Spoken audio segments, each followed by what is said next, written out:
Rhetoric.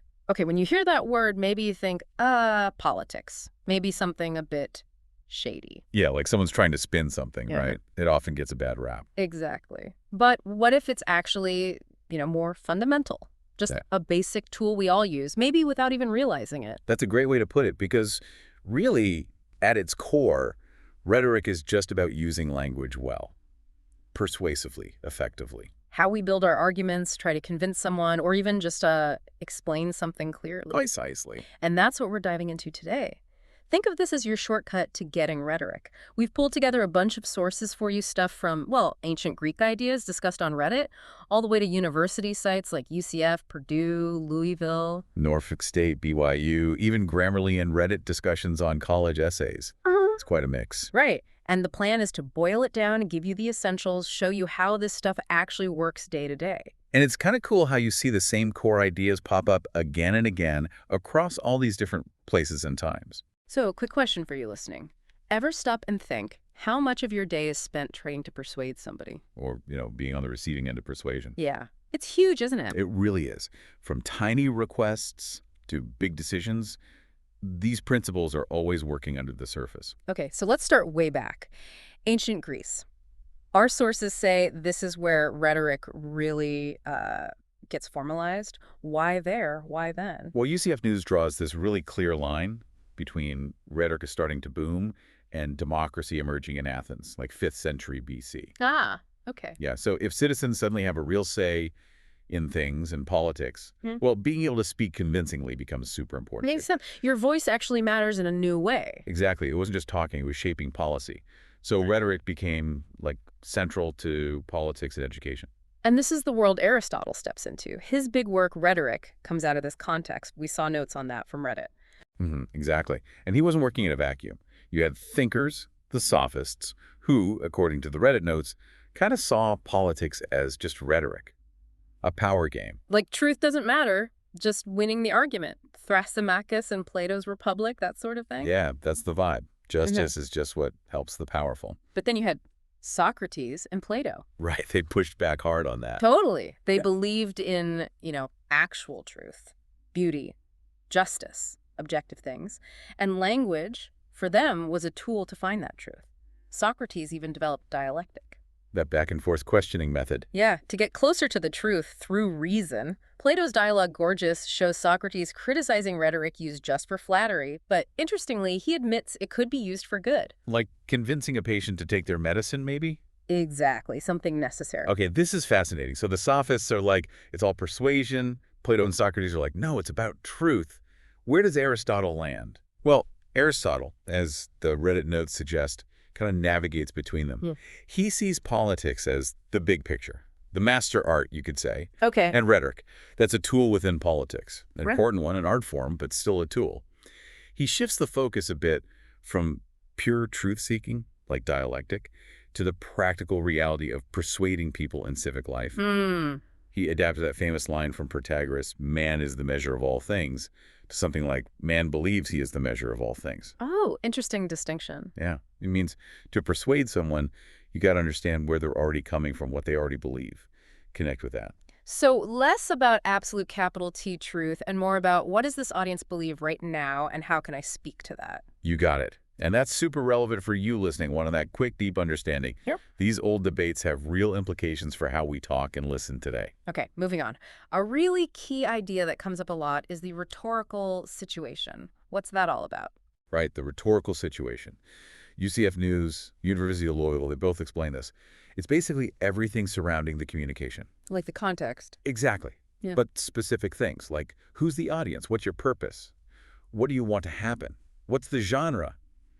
An email, a speech, a tweet. Okay. Then there's the exigency, like the specific reason or problem that made you communicate in the first place.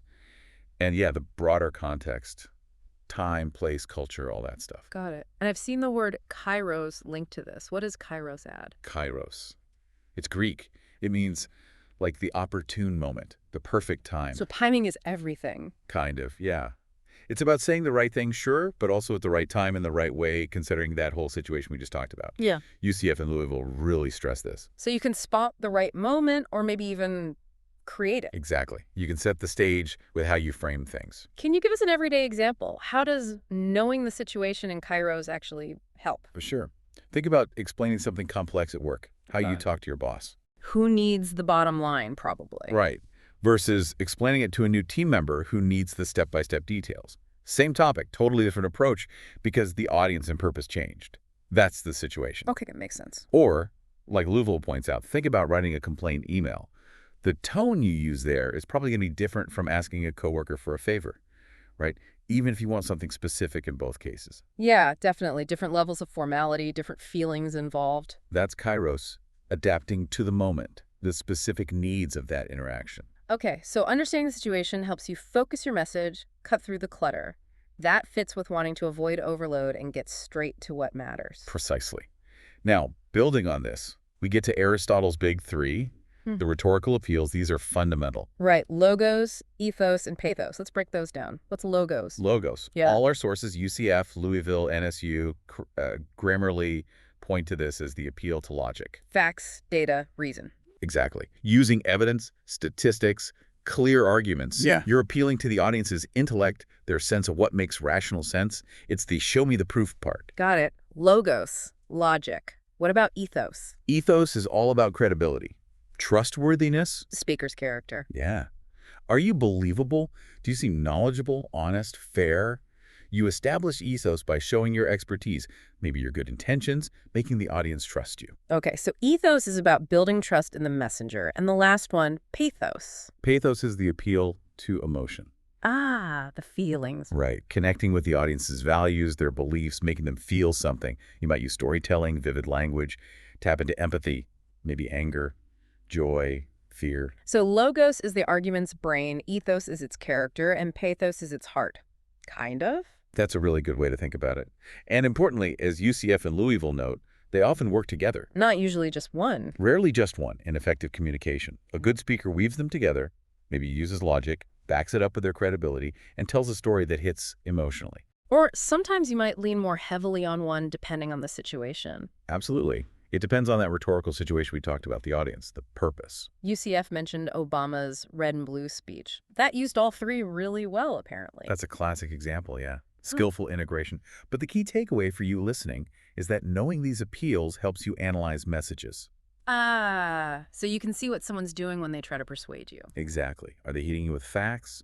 Are they trying to seem like an expert you should trust? Or are they pulling at your heartstrings?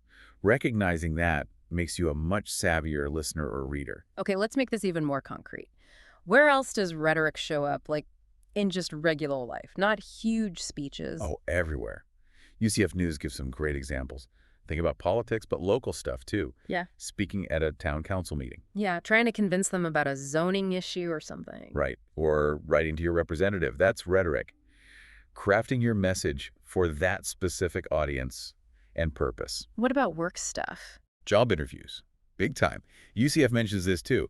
You are literally making an argument for why you're the best person for the job. Huh. Never thought of it that way, but yeah. You're presenting evidence, logos your skills, building credibility, ethos your experience, how you present yourself, and maybe connecting on a values level. Pathos showing enthusiasm or fit with a company culture. Okay, I see it. What about closer to home? Family, friends. Definitely. UCF points out parenting, guiding kids, setting boundaries, negotiating chores. That's all persuasion, isn't it? Using language strategically. Trying to convince a teenager anything involves rhetoric, for sure. Doesn't it just? And even resolving arguments with your partner or just trying to get your point across clearly to avoid misunderstandings. The words you choose, your tone, huge impact. And friendships. Yeah, UCF brings that up too. Maybe resisting peer pressure, understanding how someone is trying to persuade you and choosing not to go along. Or, the flip side, trying to convince a friend maybe not to do something risky. Being aware of how influence works, basically. Exactly. Both giving and receiving. Yeah. It just shows how this isn't some abstract academic thing. It's woven into almost everything we do. But it's a tool, right? And tools can be misused. What about the dark side? Deceptive rhetoric. Absolutely critical point. Because it is powerful, it can be used to mislead. This brings us to logical fallacies. Purdue, OWL, and Grammarly have good breakdowns of these. Fallacies. So, like, flaws in an argument that make it seem okay, but it's actually weak. That's it exactly. Errors in reasoning. Purdue OWL gives the slippery slope example. Oh, yeah, I know that one.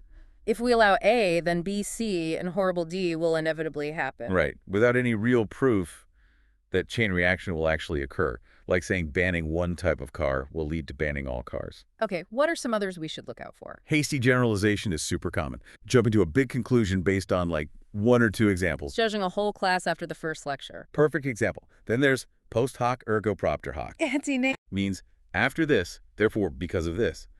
Just because B happened after A doesn't mean A caused B. Like, I drank that water, then I got sick, so the water must have made me sick. Could be a coincidence. Precisely.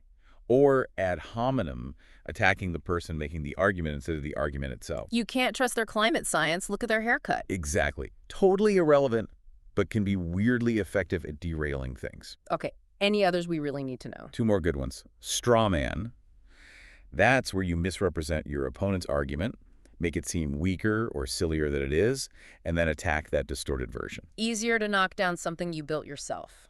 You got it. Mm. And either or false dilemma, presenting only two choices when there are actually other possibilities. You're either with us or against us. Classic example. No room for nuance. So spotting these in other people's arguments is key for critical thinking. And, just as importantly, avoiding them in your own arguments makes you more credible and ethical. Really useful stuff. Okay, so we know the strategies, we know the pitfalls. How do we actually analyze rhetoric when we see it? Right, that's rhetorical analysis. NSU's Writing Center, BYU's Silver Rhetoric, those Reddit college essay threads, they all get at this. It's about systematically looking at how an argument works. Or doesn't work. Going beyond just summarizing. Way beyond. NSU emphasizes focusing on the why, the how, and the so what. Not just who said what, but how did they construct their message using specific strategies? Why did they make those choices? And what effect were they likely trying to achieve on that specific audience? So it connects back to the rhetorical situation and the appeals, logos, ethos, pathos? Exactly. You look at how those appeals are being built. How is the author establishing ethos? What specific evidence logos are they using? What language choices, pathos, are they making to trigger emotions? The Reddit college essay discussions mentioned analyzing ads this way. Yeah, ads are great practice. You can look at an ad campaign and think, what's the situation? Who are they targeting? What emotions are they trying to tap into? What image ethos are they building for the brand? BYU also mentioned exercises like imitation and amplification. How do those help? There are ways to get a hands-on feel for it. Imitation means you study a really well-written piece, maybe even try writing something similar in style to understand the choices the author made. Kind of like learning music by playing Bach. Sort of, yeah.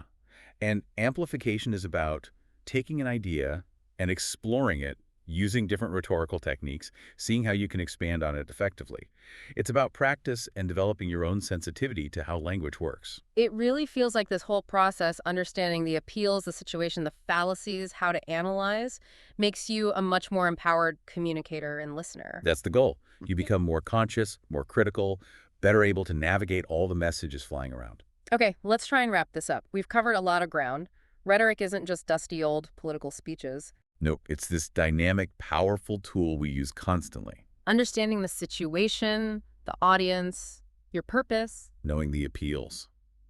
Logos for logic, ethos for credibility, pathos for emotion.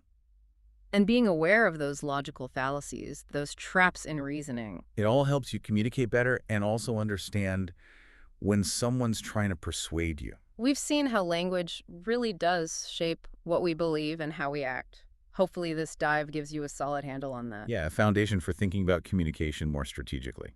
So here's something to chew on. Now that you're maybe thinking a bit more about rhetoric, how might that change things for you? Your next conversation, the next news article you read or ad you see. What magic words, what techniques are you going to be more aware of now, both when you use them and when others use them on you? And maybe also consider the ethical side, right? Aristotle worried about becoming a shyster, as the notes put it.